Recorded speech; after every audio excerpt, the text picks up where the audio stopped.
Hello everyone, welcome to legal concept classes. आज की video में हम इंडस्ट्रियल डिस्प्यूट एक्ट के बारे में डिस्कस करेंगे, जो कि स्टाफ वेलफेयर इंस्पेक्टर के अंदर एक इम्पोर्टेंट रोल प्ले करता है, क्योंकि पूरा ही सिलेबस लेबर लॉ का दिया गया है।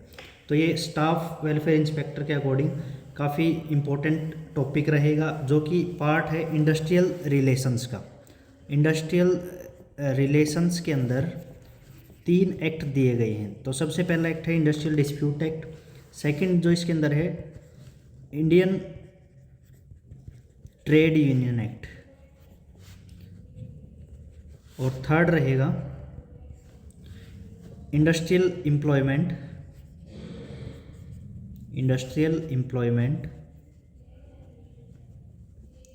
एक्ट। तो ये 3 एक्ट इंडस्ट्रियल रिलेशंस के अंदर आते हैं।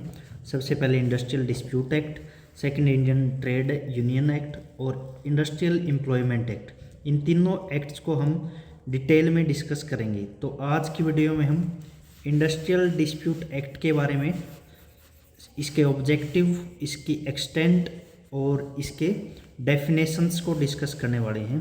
तो सबसे पहले इंडस्ट्रियल डिस्प्यूट एक्ट कब आया? इंडस्ट्रियल डिस्प्यूट एक्ट 1947 में आया था, और इसका ऑब्जेक्टिव क्या है? To investigate and settle industrial disputes, यानी कि कोई भी इंडस्ट्रियल रिलेशन से रिलेटेड डिस्प्यूट है, इस एक्ट के थ्रू डिस्कस किए जाएंगे, वह उनको सोल्व आउट किया जाएगा। वो डिस्प्यूट किसके हो सकते हैं?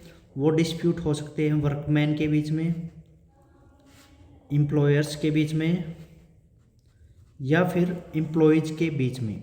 तो ये सारे जो भी डिस्प्यूट्स होंगे इस एक्ट के थ्रू सोल्व आउट किए जाएंगे। तो सेकंड ऑब्जेक्टिव इसका रहेगा इंडस्ट्रियल पीस और हार्मनी का, यानी कि इंडस्ट्री के अंदर किसी भी टाइप का लड़ाई झगड़ा ना हो, पीस और हार्मनी बनी रहे, इसके लिए इंडस्ट्रियल डिस्प्यूट एक्ट को इम्प्लीमेंट किया गया, बनाया गया। थर्ड पॉइंट इसके अंदर रहेगा to protect workman from unfair labour practice. Unfair labour practice मतलब कि उनको प्रॉपर वेज ना दिया जाए, उनको वर्किंग हावर्स ज़्यादा काम करवा के कम वेज दिया जाए, वर्किंग कंडीशंस अच्छी ना हो। इन सारी चीज़ों को ध्यान में रखते हुए इस एक्ट को इम्प्लीमेंट किया गया, इस एक्ट को बनाया गया। तो basic objective of the act आपको याद रखना है, इन्वेस्टिगेट करेगा, सेटल करेगा इंडस्ट्रियल डिस्प्यूट्स को, first point. Second point, peace और हार्मनी को मेंटेन रखने के लिए एक्ट को इम्प्लीमेंट किया गया, और अनफेयर लेबर प्रैक्टिसेस को रोकने के लिए और वर्कमैन को प्रोटेक्ट करने के लिए इस एक्ट को बनाया गया। अब नेक्स्ट पॉइंट हम डिस्कस करते हैं extent and applicability of the act. ये एक्ट पूरे इंडिया के ऊपर अप्लाई किया जाएगा, और इंडस्ट्रीज़ के ऊपर इस एक्ट को बेसिकली इम्प्लीमेंट किया गया है। सिर्फ इंडस्ट्रीज़ के लिए ही इस एक्ट को बनाया गया है, जो कि सेक्शन 2J के अंदर डिफाइन किया गया है। हम नेक्स्ट जो फर्स्ट चैप्टर डिस्कस करेंगे उसमें पूरा डेफिनेशन क्लोज डिस्कस करेंगे। तो उसमें बताया गया है इंडस्ट्रीज़ क्या होती है, वर्कमैन क्या होते हैं, ये सारी चीज़ें हम अब डिस्कस करने वाले हैं। तो सबसे पहले डेफिनेशन क्लोज को डिस्कस करते हैं। सेक्शन 2, ध्यान रखना है कि डेफिनेशन क्लोज कहाँ पर दिया गया है, सेक्शन 2 चैप्टर फर्स्ट के अंदर।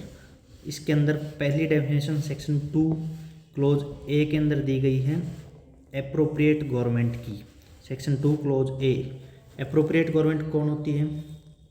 कोई भी industrial dispute concerning any industry carried on by और under the authority of centre और रेलवे कंपनी और any industry as may be specified by the central government. यानी कि अप्रोप्रिएट गवर्नमेंट कौन होगी? सेंट्रल गवर्नमेंट हो सकती है, कोई रेलवे कंपनी हो सकती है, या फिर सेंट्रल गवर्नमेंट के द्वारा कोई भी बताएगी स्पेसिफाइड किसी भी इंडस्ट्री को अप्रोप्रिएट गवर्नमेंट बोला गया है। सेकेंड पॉइंट इसके अंदर दिया गया है इंडस्ट्रियल डिस्प्यूट जो कि स्टेट गवर्नमेंट के द्वारा हैंडल किए जाए, कोई भी रिलेशन जो स्टेट गवर्नमेंट के द्वारा हैंडल किए जाए उसको भी अप्रोप्रिएट गवर्नमेंट बोला जाता है। अब डिस्कस करते हैं सेक्शन 2 क्लोज ए, सब क्लोज ए। आर्बिट्रेटर कौन होते हैं? आर्बिट्रेटर एक अंपायर को बोला गया है। नेक्स्ट इज एवरेज पे। एवरेज पे क्या होती है? कोई भी मंथली पेड जो वर्कमैन को दी जाए उसके काम के बेस पे। दूसरा पॉइंट इसके अंदर रहेगा अगर वीकली पे किया जाए वर्कमैन को, पहला मंथली पेड, दूसरा वीकली पेड वर्कमैन, और एवरेज वेज दिए जाए उसके 4 हफ्ते का काम कंप्लीट होने के बाद, यानी कि वीकली पे किया जा सकता है। एवरेज वेज भी पेएबल है 4 हफ्ते का काम कंप्लीट होने के बाद। नेक्स्ट थर्ड पॉइंट इसके अंदर रहेगा, अगर कोई भी डेली पेड वर्कमैन है तो 3 पॉइंट में सब कैटेगराइज कर दिया गया। First is monthly paid, second is weekly paid और third is daily paid worker. तो उसको 12 घंटे का full payable in 12 full working days, 12 दिन के अंदर उसको वेज पे किए जाएंगे। अब तीनों को देख लेते हैं, एक मंथली पेड हो गया, एक वीकली पेड हो गया और एक daily paid. Monthly paid month के अकॉर्डिंग दिया जाएगा वेज, वीकली पेड के अंदर 4 हफ्ते के बाद वेज दिया जाएगा और डेली पेड के अंदर 12 वर्किंग डेज के अंदर उसको पे किया जाएगा। Next section 2 clause B, award की डेफिनेशन डिस्कस करते हैं। अवार्ड मीन्स कोई भी इंटरिम और final determination of labour code, किसी टाइप का सेटलमेंट जो कि लेबर कोर्ट के द्वारा फाइनल की जाती है, डिटरमाइन की जाती है, या फिर किसी इंडस्ट्रियल ट्रिब्यूनल के द्वारा या फिर नेशनल इंडस्ट्रियल ट्रिब्यूनल के द्वारा डिटरमाइन की जाए। अब अवार्ड कौन डिक्लेयर करता है? लेबर कोर्ट करेगी। लेबर कोर्ट के अंदर 3 ट्रिब्यूनल्स बनाए गए हैं। First is labour court, second is industrial tribunal और थर्ड इज नेशनल ट्रिब्यूनल। तो ये तीनों ही अवार्ड डिक्लेयर कर सकते हैं, डिटरमाइन कर सकते हैं। नेक्स्ट डेफिनेशन बैंकिंग कंपनी, जो कि बैंकिंग रेगुलेशन एक्ट 1949 के अंदर डिफाइन की गई। ये इतना इंपॉर्टेंट नहीं है क्योंकि कई बार क्वेश्चन ये अवार्ड का पूछ लिया जाता है कि अवार्ड कौन डिक्लेयर करता है। तो अवार्ड के अंदर लेबर कोर्ट, इंडस्ट्रियल ट्रिब्यूनल और नेशनल इंडस्ट्रियल ट्रिब्यूनल को ध्यान में रखना है। Next is closure. क्लोजर क्या होते हैं? Permanent closing down of a place of employment और पार्ट, किसी भी काम का परमानेंटली बंद हो जाना, एम्प्लॉयमेंट बंद हो जाना या उसका कोई भी पार्ट बंद हो जाना, उसको क्लोजर बोला गया। This is the most important definition, conciliation officer, section 2 clause C.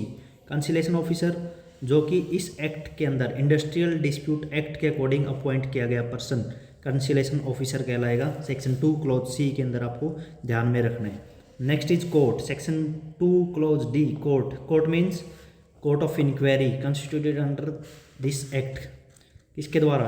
Labour court, industrial tribunal, labour tribunal, ये सारी कोर्ट के अंदर आती हैं। Next is employer. Employer means any relation to industry carried on by और under the authority of any department of the centre, state और person who has ultimate control over the affair of establishment. यानी कि employer कौन होगा? जो industry को carry out करेगा, वो सेंट्रल गवर्नमेंट के द्वारा अपॉइंट किया जा सकता है, स्टेट गवर्नमेंट के द्वारा, या फिर कोई पर्सन जिसका इंडस्ट्री के ऊपर पूरा कंट्रोल हो, उसको एम्प्लॉयर बोला गया है। तो सेक्शन 2 क्लॉज ई के अंदर एम्प्लॉयर की डेफिनेशन डिफाइन की गई है। नेक्स्ट डेफिनेशन करते हैं executive, section 2 clause F. Executive the body by which the management of the affairs of the trade union is interested. Executive मतलब कि पूरे इंडस्ट्री के वर्क को एग्जीक्यूट करने वाला पर्सन, मैनेज करने वाला पर्सन, अफेयर को मैनेज करने वाला पर्सन, ट्रेड यूनियन को मैनेज करने वाला पर्सन एग्जीक्यूटिव के अंदर आएगा। Next section 2 clause ji, independent. Independent who is not connected with the industrial dispute. कोई भी पर्सन हो सकता है जो इंडस्ट्री के डिस्प्यूट से उसका कोई लेना देना नहीं है, उसको इंडिपेंडेंट बोला गया है। अब बात करते हैं सबसे important industrial disputes, section 2 clause H. Question directly पूछा जाता है पेपर में, इंडस्ट्रियल डिस्प्यूट एक्ट कहाँ पर डिफाइन किया गया है? तो याद रखना है सेक्शन 2 क्लॉज एच के अंदर डिफाइन किया गया है। अब ये डिस्प्यूट, झगड़ा किसके बीच में होगा? जिसके लिए एक ये ट्रिब्यूनल्स बनाई गई हैं। तो वो झगड़ा हो सकता है एम्प्लॉयर के बीच में, एम्प्लॉयर और वर्कमैन के बीच में, और वर्कमैन और वर्कमैन के बीच में। तो इन तीनों के बीच किसी भी टाइप का डिस्प्यूट होता है तो उनको सोल्व आउट किया जाएगा इस एक्ट के अंदर। वो सोल्व आउट करने के लिए अलग अलग ट्रिब्यूनल्स बनाए गए हैं, लेबर कोर्ट बनाई गई है।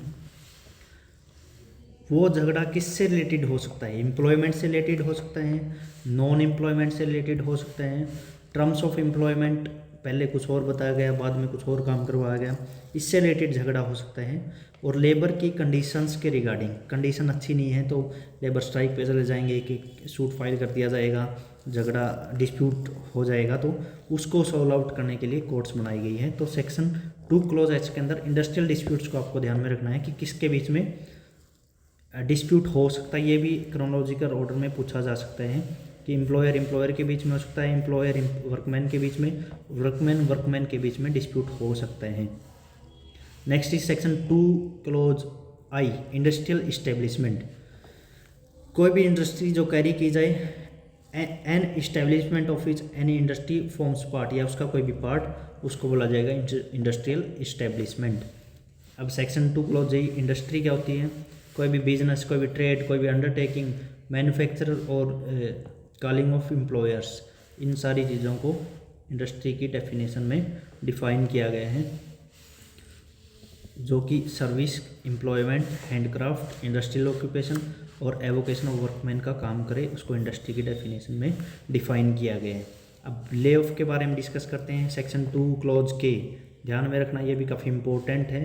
सेक्शन 2 क्लोज के, lay off means the failure, refusal और inability of employer to give employment. अब वर्कमैन को बुला लिया गया है, लेकिन एम्प्लॉयर इनकैपेबल है, इनएबिलिटी है, या रिफ्यूज़ कर देता है एम्प्लॉयमेंट देने से, उसको बोला जाएगा ले ऑफ। अब इसका रीज़न क्या है ले ऑफ का? रॉ मटेरियल की कमी हो जाना, या फिर मशीनरी का टूट जाना, या फिर नेचुरल क्लेमिटी। इन 3 रीजन से ले ऑफ हो सकता है, जो एम्प्लॉयर के द्वारा किया जाएगा। ध्यान में रखना है, ले ऑफ कैसे होगा? फेलियर या रिफ्यूजल और inability of employer to give employment, काम ना देने के ये रीज़न हो सकते हैं: रॉ मटेरियल की कमी, मशीनरी का टूट जाना, या फिर natural calamity. Next is section 2 close L, lockout. Lockout means the temporary close of a place of employment, यानी कि काम करने की जगह। काम करने की जगह कौन सी होगी? इंडस्ट्री का एक टेम्परेरी टाइम पीरियड के लिए बंद हो जाना, या फिर सस्पेंड कर देना वर्क को, और रिफ्यूजल बाय द एम्प्लॉयर, या एम्प्लॉयर के द्वारा मना कर दिया जाए काम करवाने से एम्प्लॉयज से या फिर वर्कमैन से, तो उसको बोला जाएगा लॉकआउट। अब बात करते हैं, मोस्ट इंपॉर्टेंट रहेगा ये भी, section 2 clause M, national tribunal. National tribunal means जो सेक्शन 7 क्लोज बी के अंदर डिफाइन किया गया है, नेशनल इंडस्ट्रियल ट्रिब्यूनल, जो 3rd पिलर है लेबर कोर्ट, उसके बाद इंडस्ट्रियल ट्रिब्यूनल या फिर नेशनल ट्रिब्यूनल। अब बात करते हैं section 2 clause N, public utility service. Public utility service कोई भी रेलवे सर्विसेज या फिर ट्रांसपोर्ट सर्विस जो पैसेंजर और गुड्स को कैरी करती हैं लैंड और वाटर के ऊपर, उसको बोला जाता है पब्लिक यूटिलिटी सर्विसेज। या फिर पोस्टल के थ्रू कोई भी सर्विसेज कैरी की जाए, टेलीग्राम के थ्रू, टेलीफोन सर्विसेज, और any industry notified as public utility service, कोई भी इंडस्ट्री को पब्लिक यूटिलिटी सर्विस के अंदर इंक्लूड किया गया है। Next is section 2 clause O, retrenchment. Retrenchment means termination by the employer of the service of workman for any reason whatsoever. Workman के काम को बंद कर देना एम्प्लॉयर के द्वारा, otherwise than punishment by way of disciplinary action. Disciplinary action के regarding भी पनिशमेंट दी जा सकती है वर्कमैन को। रिट्रेचमेंट मतलब निकाल देना किसी को, तो वो एम्प्लॉयर निकाल सकता है वर्कमैन को।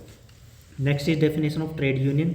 ट्रेड यूनियन जो ट्रेड यूनियंस एक्ट 1926 के अंदर मेंशन की गई है, बेसिकली बस नाम याद रखना, ट्रेड यूनियन कौन से सेक्शन में है, कौन से सब क्लोज के अंदर है। ट्रिब्यूनल क्या होती है? This is most important. Tribunal means any industrial tribunal constituted under section 7 clause A के अंदर जो दी गई है उसको ट्रिब्यूनल बोला गया है।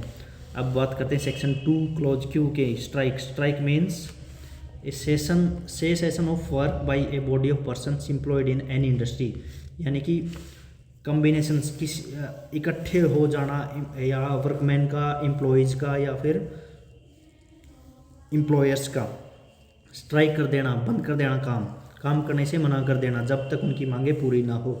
सेक्शन 2 क्लोज क्यू के अंदर स्ट्राइक के बारे में डिफाइन किया गया है। नेक्स्ट बात करते हैं वेजेस के बारे में। सेक्शन 2 क्लोज आर, सारे रेम्यूनरेशन, सारे भत्ते जो पैसे के फॉर्म में दिए जाएंगे, in the term of money, किसको दिए जाएंगे? वर्कमैन को, उसको बोला गया है वेजेज। वेजेज दिए जाएंगे वर्कमैन को। वर्कमैन क्या होता है? Workman any person employed in any industry, जो किसी भी इंडस्ट्री में काम करने वाला, वो मैनुअल काम हो सकता है, अनस्किल्ड काम हो सकता है, स्किल्ड काम हो सकता है, टेक्निकल काम हो सकता है, ऑपरेशनल काम हो सकता है, क्लैरिकल काम हो सकता है या फिर सुपरविजन करना किसी भी काम को जो इंडस्ट्री के अंदर होता है। तो सेक्शन 2 क्लोज एस वर्कमैन की डेफिनेशन भी काफ़ी इंपॉर्टेंट है, जो कि पूछी जाती है बार बार क्वेश्चन पेपर के अंदर। तो वर्कमैन कौन होगा? कोई भी पर्सन जो इंडस्ट्री के अंदर काम करता है, किसी टाइप का मैनुअल काम, अनस्किल्ड काम, स्किल्ड काम, टेक्निकल काम, ऑपरेशनल काम और क्लैरिकल या सुपरविजन ऑफ वर्क के बारे में। आज की वीडियो में हमने डिस्कस किया ऑब्जेक्टिव ऑफ द एक्ट, इस एक्ट को इम्प्लीमेंट कब किया गया, किसके ऊपर यह लागू किया जाएगा, और डेफिनेशन क्लॉज चैप्टर 1 के बारे में हमने आज पूरा डिस्कस किया है। नेक्स्ट वीडियो के अंदर हम डिस्कस करेंगे, नेक्स्ट वीडियो में हम चैप्टर 2 के बारे में डिस्कस करेंगे। चैप्टर 2 के अंदर वर्क्स कमेटी, इन कमेटीज़ के बारे में, ट्रिब्यूनल्स के बारे में, या हम पूरे इंडस्ट्रियल डिस्प्यूट एक्ट को नेक्स्ट वीडियो के अंदर समराइज़ कर देंगे, कंप्लीट कर देंगे। उसके बाद हम इंडियन ट्रेड यूनियन एक्ट को डिस्कस करेंगे 2 या 3 वीडियोज़ के अंदर। मैं कोशिश करूँगा कि इसको पूरा कर दूँ। ऐसे ही हम एक सीरीज बनाने वाले हैं स्टाफ वेलफेयर इंस्पेक्टर के लिए, जिसके अंदर लेबर लॉज पूछे गए हैं। हम हर एक पॉइंट को डिस्कस करेंगे, हर एक एक्ट को डिस्कस करेंगे। तो ऐसी ही लीगल जानकारी के लिए हमारे चैनल को फॉलो कीजिए, लीगल कॉन्सेप्ट क्लासेस, और फर्दर अपडेट्स के लिए जुड़े रहिए लीगल कॉन्सेप्ट क्लासेस से। Thank you.